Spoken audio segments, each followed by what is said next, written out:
दिल्ली की समस्या को लेकर, यातायात की समस्या को लेकर बात करेंगे। अजय चौधरी हमारे साथ हैं, IPS special CP traffic zone 2। Sir, Delhi में कई बार हैवी ट्रैफिक देखने को मिलता है, इसके बारे में हमें कुछ बताएं, क्या इस समस्या का समाधान है? देखिए, दिल्ली एक बहुत बड़ा शहर है और दिल्ली केवल अपने आप में दिल्ली नहीं है, बल्कि समूचा जो एनसीआर है, इसमें आपका गुड़गांव, गाज़ियाबाद और फरीदाबाद आसपास के तमाम ज़िले आते हैं। तो इतना ज़्यादा वॉल्यूम है ट्रैफिक का कि दिल्ली पूरी कंजेस्ट हो जाती है।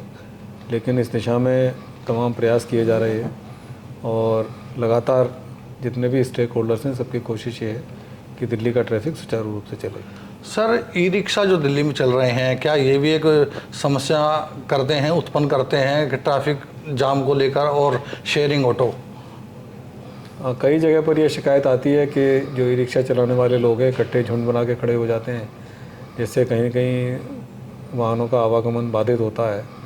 लेकिन लगातार जो अनऑथराइज्ड ई रिक्शा हैं, उनके खिलाफ भी एक्शन लिया जाता है। ट्रांसपोर्ट डिपार्टमेंट भी लेता है, दिल्ली पुलिस भी लेती है, उनको रेगुलेट भी करते हैं, उनको ब्रीफ भी किया जाता है, समझाया जाता है कि भाई आप लाइन बना के खड़े हो, क्योंकि उनकी भी कहीं ना कहीं दिल्ली में ज़रूरत है, क्योंकि लास्ट माइल कनेक्टिविटी के लिए लोगों को मेट्रो से उतर के अपने घर जाना है, आगे जाना है। कई बार साधन नहीं मिलता तो ई रिक्शा बहुत उपयोगी होता है। लेकिन आपकी बात सही है कि उनको भी नियमित किया जाए, उनको रेगुलेट किया जाए उनके खड़े होने की जगह को। तो ये सब चीज़ें एक बहुत ही ज़रूरी है। दिल्ली में एक विकास मार्ग रोड मुख्य सड़क है, ईस्टर्न रेंज में आती है, और आप काफ़ी जानते हैं उस रोड के बारे में। पहले पुराना पीएचक्यू उसी रोड पे है, और इस रोड पे आपने 3 रेड लाइट ख़त्म की हैं, और अब वर्तमान में क्या स्थिति है उस रोड की, कि कैसा ट्रैफिक चल रहा है?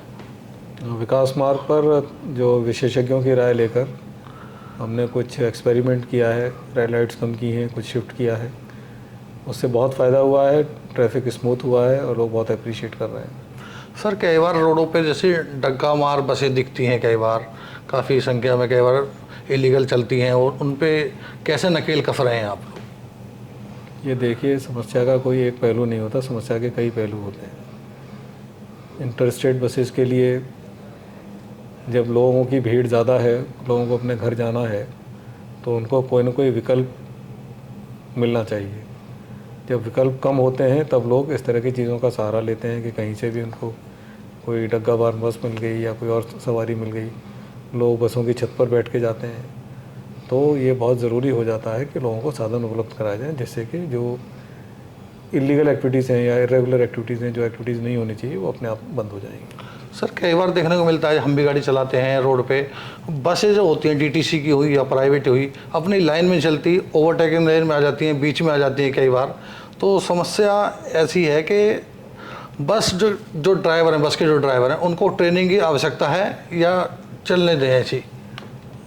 नहीं, लगातार जो आप सवाल उठा रहे हैं, लेन ड्राइविंग को लेकर कैंपेन भी चलाए जाते हैं, जागरूकता फैलाई जाती है मीडिया के माध्यम से भी, और ड्राइवर्स की ट्रेनिंग भी होती है। ये धीरे धीरे इसमें सुधार आएगा, और इसको लेकर जो दूसरी एजेंसीज़ हैं वो भी जागरूक हैं, और मैं समझता हूँ कि ज़रूर रवैये में परिवर्तन होगा।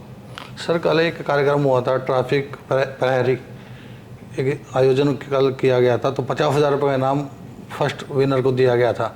तो कैसे देखें, कैसे अवेयर होंगे लोग इसको लेकर? ये दिल्ली के लेफ्टिनेंट गवर्नर साहब ने इसको प्रहरी ऐप को रीलॉन्च किया था, और उसके बहुत अच्छे परिणाम आए हैं। पिछले 6 महीने के अंदर प्रहरियों के माध्यम से 3,80,000 चालान दिल्ली पुलिस ने किए हैं।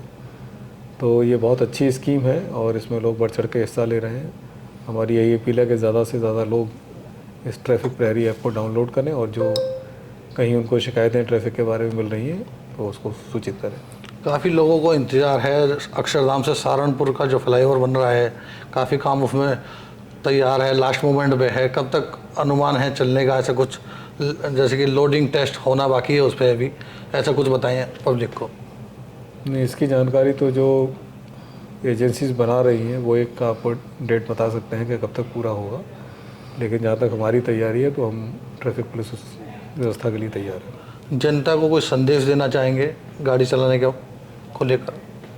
जनता को यही संदेश है कि ट्रैफिक के नियमों का पालन करें, ज़िंदगी बहुत कीमती होती है, खुद सुरक्षित रहें और दूसरों को सड़क पर सुरक्षित चलने दें। सर, एक लास्ट सवाल हो रहा है बस, काफ़ी लंबा तो नहीं हुआ इंटरव्यू, मगर ट्रैफिक पुलिस अपने कर्तव्य का पालन करती है, पूरा जिम्मेदारी उठाई है ट्रैफिक के नियमों को लेकर। मगर गर्मी हो रही है, 41 टेम्परेचर 42 हो रहा है, उनके लिए आप क्या फैसिलिटी मुहैया करा रहे हैं अभी?